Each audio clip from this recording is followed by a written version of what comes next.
Movie की starting में हम कुछ प्रीस्ट को देखते हैं जो कि सोलामीरा नाम की एक जगह पर वैम्पायर्स की क्वीन को मारने जाते हैं। जैसे ही वे लोग अंदर पहुंचते हैं वहां पर बहुत सारे वैम्पायर्स उन पर हमला कर देते हैं। ये देखकर ये लोग बाहर की तरफ भागना शुरू करते हैं। तभी एक प्रीस्ट का पैर फिसल जाता है और वैम्पायर्स उसे पकड़ लेते हैं। तभी एक दूसरा प्रीस्ट उसे बचाने की कोशिश करता है, लेकिन वह वैम्पायर से उसे नहीं बचा पाता। इसके बाद हमें पास्ट में वैम्पायर्स और इंसान के बीच हुई जंग के बारे में बताया जाता है। वैम्पायर्स हमेशा इंसानों से ज़्यादा ताकतवर हुआ करते थे। इंसानों के पास हथियार थे, पर वह वैम्पायर्स के लिए काफ़ी नहीं थे। अपने आप को ख़त्म होता देख इंसानों ने चर्च में पनाह ली। तब उन्हें एक ऐसा हथियार मिला जो वैम्पायर को ख़त्म कर सकता था, और वह थे प्रीस्ट। उन्हें चर्च ने तैयार किया था वैम्पायर्स को ख़त्म करने के लिए। जंग खत्म होने के बाद बचे हुए वैम्पायर्स को कालकोठरी में बंद कर दिया गया। इसके बाद चर्च को अपने ही बनाए हुए हथियार से डर लगने लगा, तो उन्होंने प्रीस्ट को वापिस से समाज का हिस्सा बना दिया, जहां पर उनकी कोई ज़रूरत नहीं थी। अगले सीन में हमें प्रेजेंट में एक आदमी जिसका नाम ओवन और उसकी वाइफ सैनन को दिखाया जाता है। जब वे बातें कर ही रहे होते हैं तभी उनकी बेटी लूसी शहर से लौटकर वापस आती है। उसके बाद जब ये लोग डिनर करने बैठते हैं, वह लोग नोटिस करते हैं उनके घर की सारी चीजें हिलने लगती हैं। ओवन जैसे ही विंडो से बाहर देखता है, उसे बहुत सारे वैम्पायर्स उसके घर की तरफ आते हुए दिखाई देते हैं। तभी सैनन लूसी को बेसमेंट का डोर ओपन करके वहां पर छुपा देती है और कहती है, कुछ भी हो आवाज मत करना। और ओवन गन उठाकर वैम्पायर से लड़ने लगता है, लेकिन तभी लूसी को उसके माता पिता के चिल्लाने की आवाज आती है और एकदम से सब कुछ शांत हो जाता है। तभी कोई बेसमेंट के डोर को ओपन करके लूसी को ढूंढ लेता है और ये देखकर वह चिल्लाने लगती है। अगले सीन में हमें एक प्रीस्ट को दिखाया जाता है जो चर्च में फादर से अपने गुनाह के लिए माफ़ी मांगता है और कहता है उसे फिर से वही सपना आया जिसमें वह अपने साथी प्रीस्ट को नहीं बचा सका। इस पे फादर कहते हैं, शैतान के कई सारे रूप हैं और कई बार तुम्हें उसके लिए कुर्बानी भी देनी पड़ती है। इसके बाद प्रीस्ट जब अपने घर जाता है तो वह वहां पर एक आदमी को देखता है जिसका नाम हिक्स है। वह एक शेरिफ है अगस्टिन शहर में और लूसी का बॉयफ्रेंड भी है। वह प्रीस्ट को बताता है वैम्पायर्स लूसी को उठाकर ले गए हैं। ओवन की हालत भी खराब है और सैनन को वैम्पायर्स ने मार दिया है। हिक्स ये सारी बातें इसलिए प्रीस्ट को बता रहा होता है क्योंकि प्रीस्ट ओवन का भाई है और हिक्स चाहता है प्रीस्ट लूसी को बचाने में उसकी मदद करे। इसके बाद प्रीस्ट चर्च में जाते हैं और फादर से कहता है उनकी फैमिली पर वैम्पायर्स ने हमला किया है और उनकी भतीजी लूसी को उठाकर ले गए हैं। इस पर फादर कहते हैं जेल में से कोई वैम्पायर बाहर नहीं आया है। वह प्रीस्ट को कहते हैं अगर शहर से बाहर गए तो ये चर्च के रूल्स के खिलाफ होगा। दूसरी तरफ लूसी को हमें एक ट्रेन में दिखाया जाता है। तभी उसके सामने एक आदमी आता है जिसका नाम ब्लैक हैट है। ये कोई और नहीं, वही प्रीस्ट है जिसे वैम्पायर्स ने पकड़ लिया था। दूसरे सीन में प्रीस्ट को ओवन के पास दिखाया जाता है। उसकी हालत बहुत खराब है। ओवन प्रीस्ट से कहता है तुम लूसी को किसी भी तरह वापस लेकर आओ और मेरे मरने से पहले उन सब वैम्पायर्स को ख़त्म कर दो। उधर चर्च में फादर कुछ और प्रीस्ट को बुलाते हैं जिनमें एक प्रीस्टेस भी होती है। वह उनसे प्रीस्ट को वापस लाने के लिए कहता है, जिंदा या मुर्दा। इसके बाद ये सब लोग प्रीस्ट को ढूंढने चले जाते हैं। उधर दूसरी तरफ ओवन की मौत हो चुकी है। प्रीस्ट ओवन और सैनन को जमीन में दफनाता है और उसके बाद हिक्स के साथ ओवन के घर जाता है ताकि उन्हें वैम्पायर के पैरों के निशान मिल सकें कि वह किस तरफ गए हैं।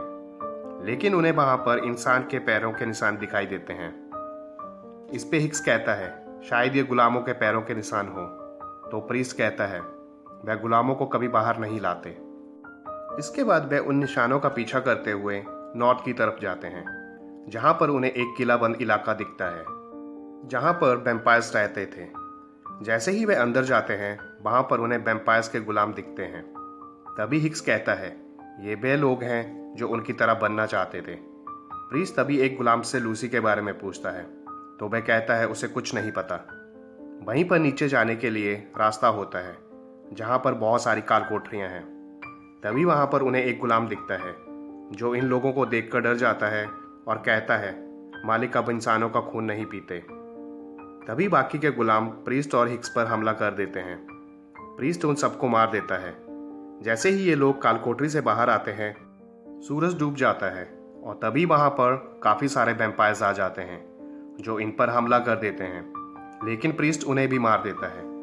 तभी प्रीस्ट एक गुलाम को देखता है जो बच गया था। वह गुलाम प्रीस्ट को बताता है वह लूसी को लेकर पश्चिम की तरफ गए हैं, जहां पर 16 मीरा का छत्ता है। इसके बाद प्रीस्ट और हिक्स 16 मीरा छत्ते में पहुंच जाते हैं। प्रीस्ट हिक्स को ऊपर रुकने के लिए कहता है और खुद वैम्पायर्स को ढूंढने के लिए नीचे चले जाता है। जब प्रीस्ट नीचे वैम्पायर्स को ढूंढ रहा होता है, तभी वह वहां पर प्रीस्टेस को देखता है। वह प्रीस्ट को बताती है चर्च ने उसे ढूंढने के लिए कुछ प्रीस्ट को भेजा है। बाकी के प्रीस्ट उसे ढूंढने जेरिको शहर चले गए और वह उसे ढूंढती हुई यहाँ पर आ गई। उधर दूसरी तरफ छत्ते का रखवाला एक वैम्पायर हिक्स पर हमला कर देता है और हिक्स उस पर गोलियां चलाने लगता है। तभी प्रीस्ट और प्रीस्टेस वहां पर आ जाते हैं और उस वैम्पायर को मार देते हैं। उसके बाद ये सब लोग जेरिको शहर जाने का डिसाइड करते हैं, लेकिन उसी रात ब्लैक हैट और उसकी वैम्पायर आर्मी जेरिको शहर पर हमला कर देते हैं। तभी वहां पर वह तीनों प्रीस्ट आ जाते हैं जिन्हें चर्च ने पहले वाले प्रीस्ट को पकड़ने के लिए भेजा है, और वह लोग ब्लैक हैट को रोकने की कोशिश करते हैं, लेकिन ब्लैक हैट उन सबको मार देता है।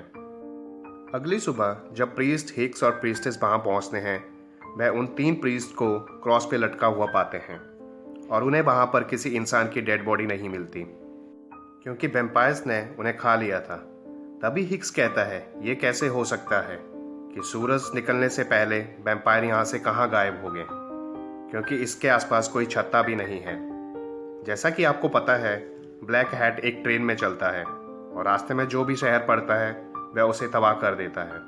उसके बाद ये तीनों एक ट्रेन की पटरी पर पहुंचते हैं, जहां पर इन्हें बहुत सारा खून दिखाई देता है, जिससे ये लोग समझ जाते हैं कि वैम्पायर्स अब कैथेड्रल शहर जाने वाले हैं। उसके बाद ये लोग मरे हुए प्रीस्ट की लाशों को जला देते हैं। तभी प्रीस्टेस प्रीस्ट को उसका एक हथियार देती है जो कि प्रीस्ट ने वैम्पायर्स और इंसानों की जंग में यूज़ किया था। इसके बाद ये लोग पटरियों की तरफ जाने लगते हैं। तभी रास्ते में हिक्स प्रीस्ट को मारने की कोशिश करता है, क्योंकि प्रीस्ट ने कहा था अगर लूसी वैम्पायर्स की तरह हो गई होगी तो वह उसे मार देगा। तभी हिक्स को पता चलता है कि लूसी ओबन की बेटी नहीं बल्कि प्रीस्ट की बेटी है। जब वह छोटी थी, धर्मगुरु उसके पिता यानी प्रीस्ट को ले गए थे धर्म युद्ध के लिए। इसकी वजह से ओबन और सैनन उसकी देखभाल कर रहे थे। इसके बाद ये लोग आगे बढ़ जाते हैं। तभी उन्हें एक ट्रेन दिखाई देती है जिसमें ब्लैक हैट है। प्रीस्टेस कहती है वह आगे जाकर पटरियों पर एक्सप्लोजिव लगाकर ट्रेन को ब्लास्ट कर देगी। जब वह पटरियों पर एक्सप्लोजिव लगा रही होती है, तभी वहां पर कुछ गुलाम आ जाते हैं।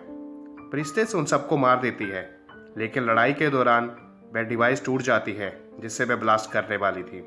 उधर दूसरी तरफ प्रीस्ट ट्रेन पर चढ़ जाता है, लेकिन तभी ब्लैक हैट वहां पर आ जाता है।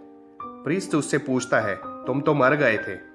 इस पे ब्लैक हैट कहता है जब वैम्पायर्स उसे नीचे ले गए थे तो वैम्पायर्स की क्वीन ने उसे बचा लिया था और एक ह्यूमन वैम्पायर बना दिया। इसके बाद प्रीस्ट लूसी के बारे में पूछता है। इसके बाद ये दोनों लड़ना शुरू कर देते हैं। दूसरे सीन में हिक्स भी ट्रेन के अंदर वैम्पायर्स के साथ लड़ रहा होता है और तभी लूसी उसे दिखाई देती है। तभी लड़ते लड़ते प्रीस्ट और ब्लैक हैट भी वहां पर आ जाते हैं। ब्लैक हैट हिक्स को ट्रेन से बाहर फेंक देता है और प्रीस्ट को घायल करके लूसी को ट्रेन की छत पर ले जाता है और वह उसकी गर्दन पर काटने ही वाला होता है। तभी प्रीस्ट उस हथियार से हमला करता है जो प्रीस्टेस ने उसे दिया था।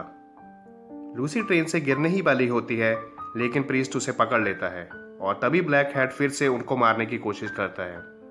उधर दूसरी तरफ प्रीस्टेस को दिखाया जाता है जिसने सारे एक्सप्लोजिव अपनी बाइक पर लगा दिए हैं और वह ट्रेन की तरफ बढ़ रही होती है। तभी प्रीस्टेस को बाइक पर आते हुए देख लेता है और ट्रेन से लूसी के साथ नीचे कूद जाता है। उधर प्रीस्टेस भी बाइक से नीचे कूद जाती है।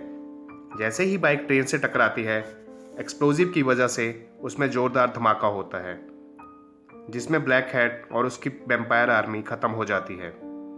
अगले सीन में प्रीस्ट चर्च में जाता है, जहां पर फादर और बहुत सारे लोग प्रेयर कर रहे होते हैं। वह सब लोग प्रीस्ट पर गुस्सा करते हैं क्योंकि उन्होंने चर्च की बात नहीं मानी थी। तभी प्रीस्ट उनके सामने एक वैम्पायर का सिर फेंकते हैं ये देखकर भी चर्च के लोग कहते हैं उन्हें वैम्पायर से कोई खतरा नहीं और जंग अब खत्म हो चुकी है। इस पर प्रीस्ट कहते हैं जंग तो अभी शुरू हुई है। इसके बाद प्रीस्ट वहाँ से चले जाते हैं और प्रीस्टेस से मिलते हैं। वह उन्हें बताती है उसने बाकी के प्रीस्ट को बता दिया है और वे सब तय की हुई जगह पर मिलेंगे। इसके बाद प्रीस्ट वहाँ से चला जाता है और इसी के साथ मूवी यहाँ ख़त्म हो जाती है।